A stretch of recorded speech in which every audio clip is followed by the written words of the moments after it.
അമ്മയുടെ വക കാലത്ത് തന്നെ ഒരു കളിയാക്കൽ കേട്ടിട്ടാ ഇന്നത്തെ ദിവസം തുടങ്ങിയത് തന്നെ കേട്ടാ. അങ്ങനെ ഒരു ഉളുപ്പില്ലാണ്ട് പതിവ് പോലെ അമ്മ ജോലിക്ക് വന്ന നേരത്തെ എഴുന്നേറ്റപ്പോ അമ്മ ചോദിക്കുക,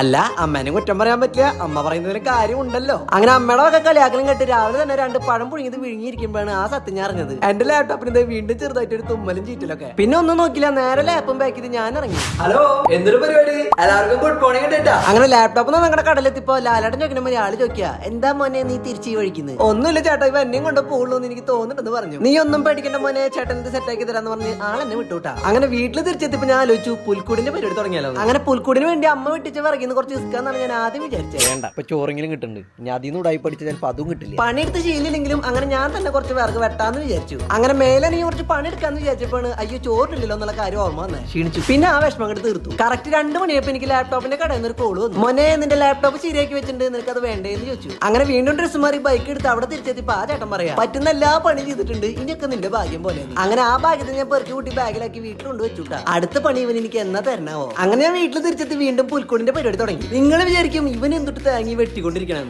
ഇതാകുമ്പോ പുൽക്കൂട് പണി നടക്കും. അഥവാ സക്സസ് ആയില്ലെങ്കിൽ അമ്മയ്ക്ക് വിറകായിട്ട് ഉപയോഗിക്കാം. സത്യം പറയാലോ, ഇത് എന്തുണ്ടാക്കണം എനിക്ക് തന്നെ അറിഞ്ഞൂടാ. പിന്നെ പുൽക്കൂടൊക്കെ ഉണ്ടാക്കുന്ന വലിയ വീരവാദം നിങ്ങളുടെ മുന്നിൽ അടിച്ചോണ്ട് മാത്രമാണ് ഈ മെനക്കിടന്ന് മൊത്തം. ഇത് പുൽക്കൂടാവോ പുൽക്കൂടിലാവോന്നൊക്കെ കണ്ടറിയാം. പക്ഷെ എന്തൊക്കെ വന്നാലും എന്തെങ്കിലുമൊക്കെ ഞാൻ ഉണ്ടാക്കും. അപ്പ ശരിട്ടാ.